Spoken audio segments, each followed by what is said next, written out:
Welcome to the Mindset Coach podcast, brought to you by the Mindset Coach Academy. I'm Lara Young, your host and Master Certified Coach. Whether you're a seasoned coach or just starting your coaching career, this podcast is your go-to resource for all things mindset, coaching, and personal development. Each week, we bring you expert insights, practical strategies, and inspirational stories to help you become the best coach you can be. Our guests range from leading industry professionals to successful mindset coaches who share their secrets for creating lasting change. Plus, I'll be answering your burning questions and sharing tips from our ICF and multi-accredited Mindset Coach certification program. So, if you're ready to elevate your coaching game, stay tuned and let's dive into today's episode. Hello and welcome. Today we're diving into a sensitive yet crucial topic, navigating trauma in coaching. Now, as mindset coaches, we deal with clients who are often striving to overcome challenges in their personal or professional lives.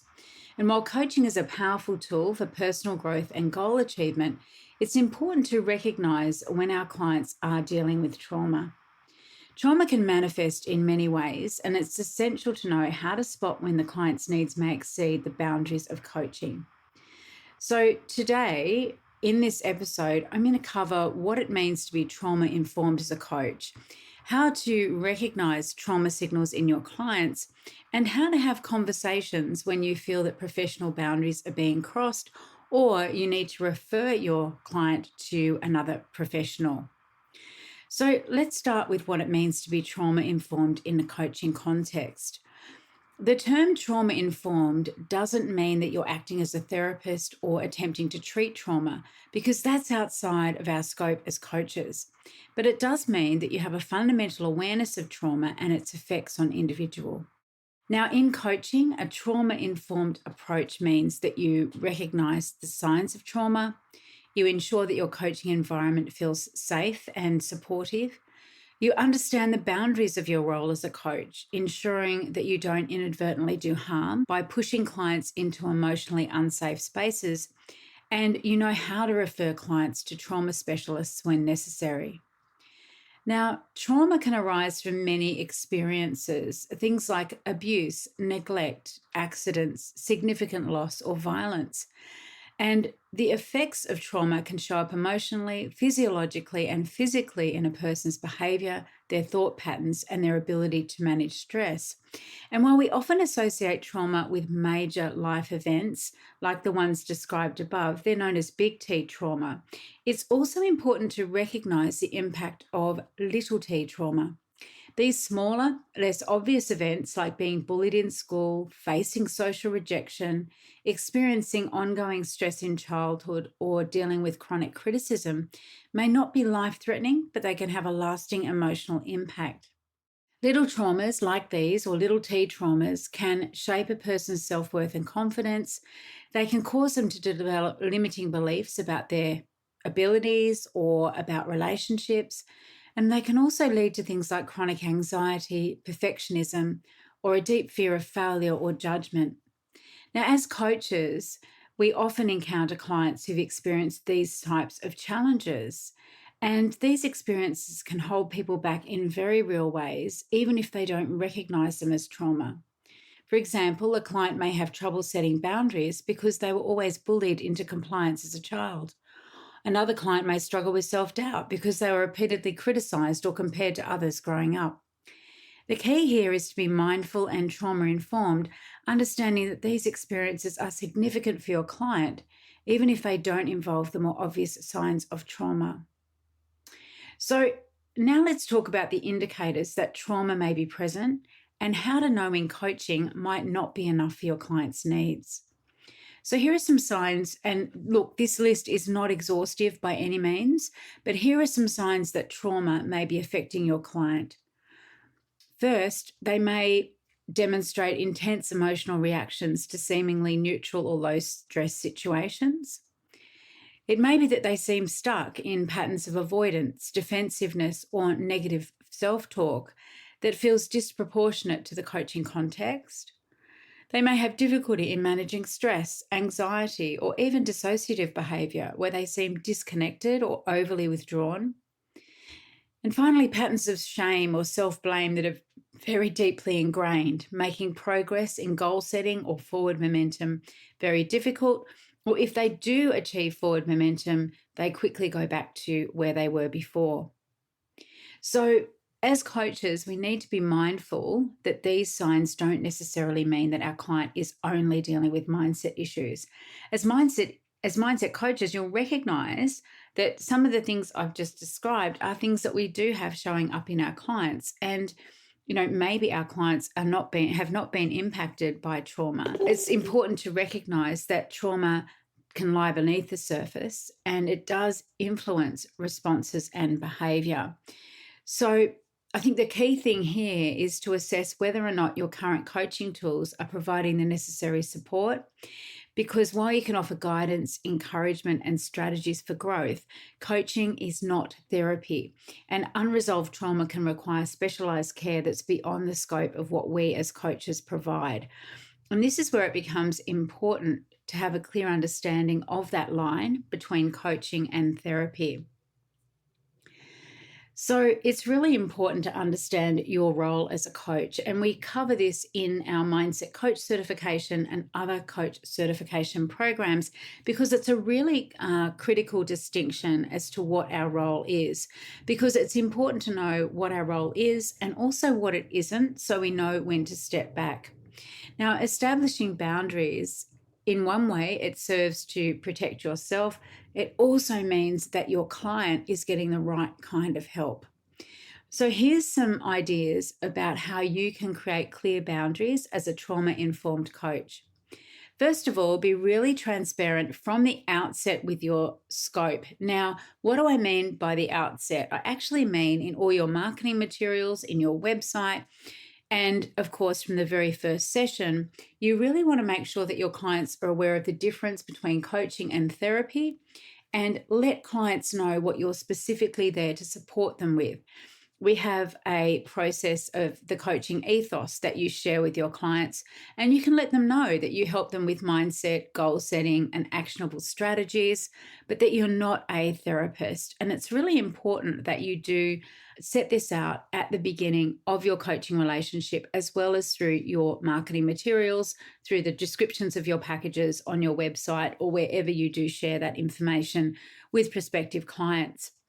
The next thing is to really know your own limits and be honest with yourself about what you're capable of handling and also what you're equipped or trained to handle too.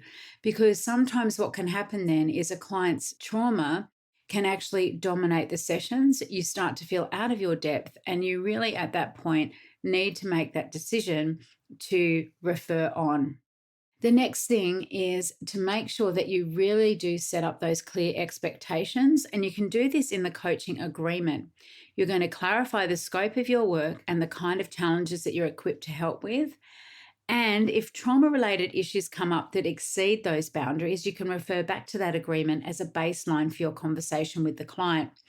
Now, sometimes if there are small t traumas, we do have the scope to actually help our clients with those, depending on what you're trained in. And that's really important that you actually qualified and trained in the techniques that you're going to use with your clients to help them to overcome some of those small t trauma issues.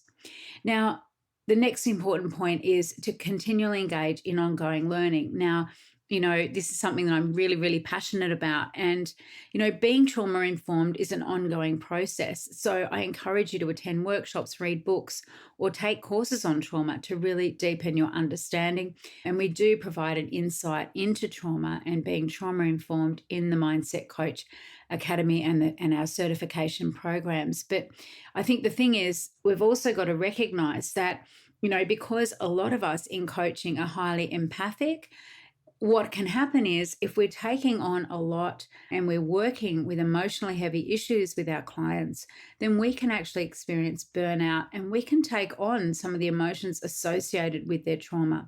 So there's lots of benefits in understanding trauma, understanding where your work begins and ends, and knowing how to then have those conversations with a client and to refer on when necessary. So, how do you have a conversation with a client, and what happens when you've identified that your client may need help beyond that you can provide? Now, this, of course, is a delicate, sensitive conversation, and it is one that requires compassion, clarity, and professionalism. So, how do you actually approach the conversation when you are offering your client a referral or letting them know and reinforcing where your practice starts and ends? So, the very first thing to do is to acknowledge their progress. You really want to start a conversation on a positive note, reaffirm the progress that they've made and the effort that they're putting into their personal growth. It's important they don't feel like they're failing just because you're suggesting that they do need additional support or they might need additional support.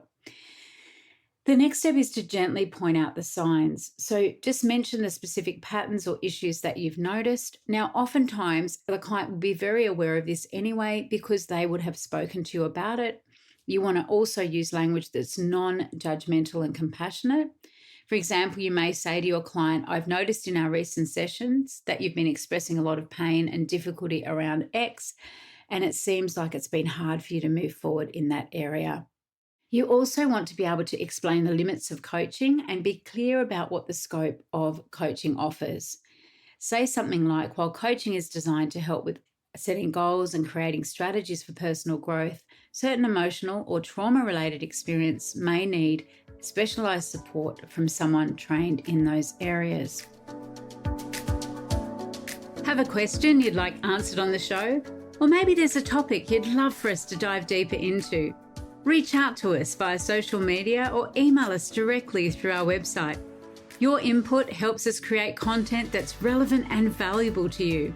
Remember, this podcast is here to support you on your coaching journey, so please do connect with us. We can't wait to hear from you. The next thing you want to do is offer resources. Now, if possible, you can have resources ready. Perhaps it's a referral to someone in your local network, and let them know that getting this additional help doesn't mean they have to stop coaching. In fact, it could complement your work together. So it may be that they see a therapist or a counselor who is trained in the area of specialism that they need. You can also continue coaching if that's appropriate. And also, you need to make sure that you leave the door open, because it's really important to reassure clients that this conversation doesn't mean that you're abandoning them. You can still work on areas within your coaching scope, but they might need to seek additional support for those trauma-related issues. So you might say something like, I'm still here for your mindset work, and we can continue on coaching other aspects of your life, but I want to make sure that you're fully supported. So there are some tools that you can use, like timeline therapy and hypnotherapy that we train you in the Mindset Coach certification, that can help to your clients to release and acknowledge little t trauma. So this is about working through the trauma in a safe and constructive way.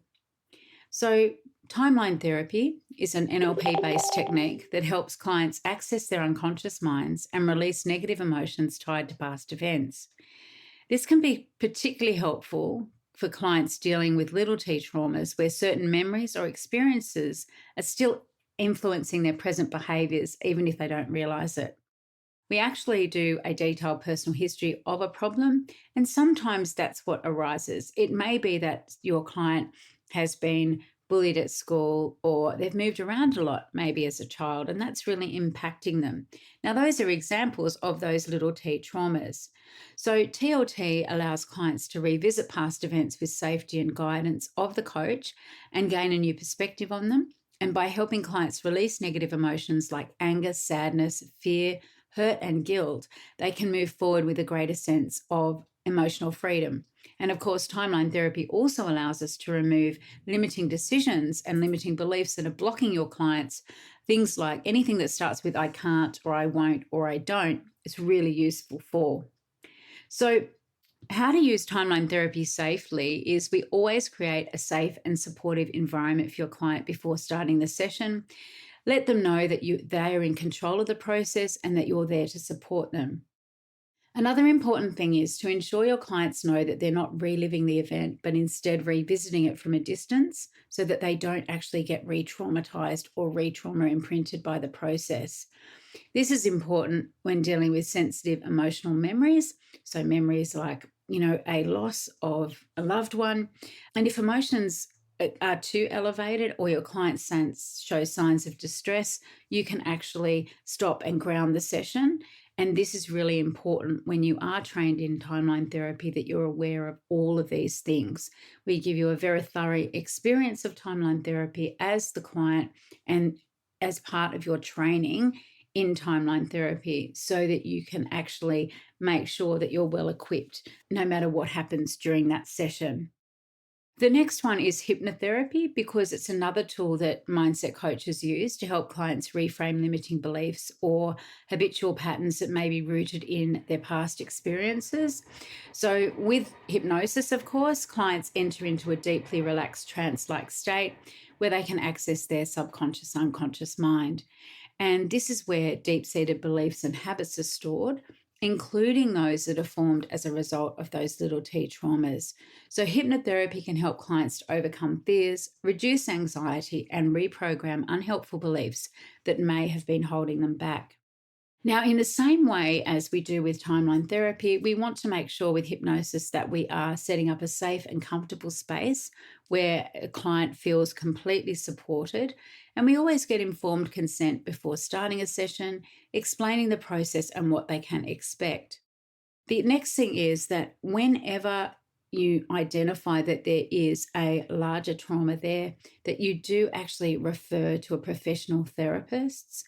And hypnotherapy can really help your clients so to develop new positive ways of thinking. We don't want to push our clients into areas that feel unsafe or overly emotional. So, the really important thing here is that our role, even when we're using things like hypnosis and timeline therapy, is not to fix trauma. Our job in these contexts, when we're trained in hypnotherapy and timeline therapy, is to facilitate healing in areas where the client feels ready to address their past in a constructive and empowering way. If at any point a session reveals deeper unresolved trauma, it's a sign that your client may need additional support from a trained trauma therapist. So, how do we build this network of professionals? Well, one of the most responsible things we can do as mindset coaches is to acknowledge when a client needs to go beyond what we can offer. And this is where building a network of trusted professionals comes into play. So, here are some ideas. The first thing to do is to identify key professionals. So, what you want to do is to make a list of the types of professionals that may complement your coaching practice. And you can build this list as you go along.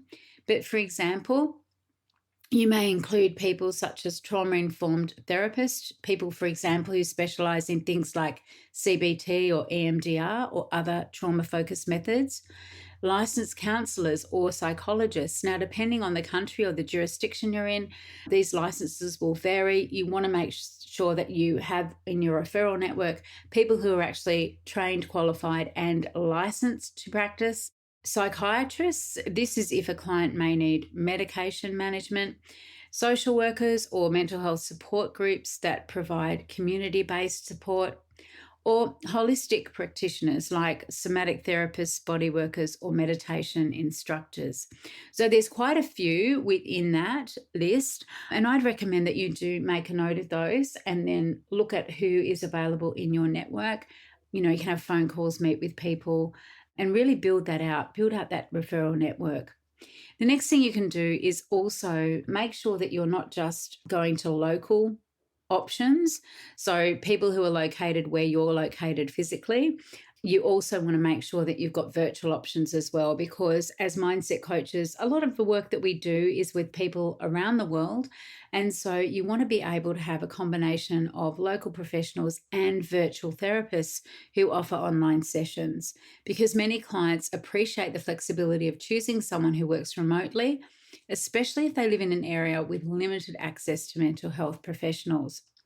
You want to build relationships with professionals, and so you want to reach out to therapists, counselors, and other professionals in your area to establish relationships. Explain your role as a mindset coach and the types of clients you work with, and ask about their specialties and if they would be open to referrals from you. Many therapists appreciate knowing that a coach understands their boundaries and limitations. And also, once you have got this network, just do some regular check-ins, maybe quarterly or once every 6 months, just to make sure that they're still there, they're still a right fit for your clients. Now, the next thing once you've got this network is to create a referral list. And this is so that you're maintaining the list of contacts that you can share with your clients, and make sure that it does actually include a range of professionals with different specialties so the clients can choose the best fit for their needs. When we refer on, we're not necessarily referring someone to X person, therapist X. We're giving people some options. It's the client's choice. Now, it's also helpful to have a brief description on this referral list of what each professional offers, their contact information, and whether they take new clients. That's something else you need to be aware of too, making sure that you've got professionals who have their books open at that time. And that's why having those regular check-ins with them is really important, because the last thing you want to do is to give your client a referral list and for them to find that they're not accessible or their books aren't open for new clients. The other thing is to be really transparent with your clients. Let them know that even though you've made the referral, you're still there to support them, but you want to make sure that they have the right type of help for specific challenges. So how do you handle that conversation where you are referring someone on? So when it is time to refer a client to another professional, it can be a bit of a delicate situation. And here's how to approach it. Number one, you want to normalize it, right? It's a part of your everyday practice and you just mentioned that you work with a few different professionals with a range of specialisms. And then that way, when and if you do make a referral, your client won't feel surprised or abandoned. Now, the next thing to do is we talk about frames. So you're going to frame it as an enhancement. So instead of presenting it as something's wrong or something's too challenging or difficult, you can frame the referral as a way to enhance the overall journey. For example, you could say, I think working with X on some of those deeper emotional patterns could really complement the mindset work we're doing together. Reassure your client. Let them know that the referral doesn't mean that you're no longer working together. You can continue to coach them in other areas while they work through more complex emotional or trauma-related issues with the therapist. And it may be that you stop coaching, they go to therapy, and then they come back to you. And it is, again, going to depend on the specific client and what you're coaching them on too. So it is really clear that being trauma-informed as a coach is more than just recognizing trauma. It's about understanding how it manifests in various ways, from big T to little t traumas. And we do have powerful resources, things like timeline therapy and hypnotherapy, that can be really useful for addressing limiting beliefs and emotional blocks. But it's critical that we use them with care, with mindfulness. And of course, having that strong referral network ensures that our clients always get the best care, whether that's through coaching or more specialized professional support. So thank you for joining me today on the Mindset Coach podcast. If you found this episode valuable, please don't forget to subscribe, and also please leave a review. As always, continue to grow, support your clients, and create a network that helps everyone to thrive. That wraps up today's episode of the Mindset Coach podcast. I hope you found it as inspiring and informative as I did. If you enjoyed today's show, please subscribe, leave a review, and share it with your fellow coaches. Your support helps us reach more people and continue to bring top-notch content every week. Remember, you can always learn more about our ICF and multi-accredited Mindset Coach certification program, our coaching membership, and other training opportunities by visiting mindsetcoachacademy.com. Thank you for tuning in, and keep striving to become the best coach you can be. Until next time, this is Lara Young signing off. Stay motivated and keep transforming lives.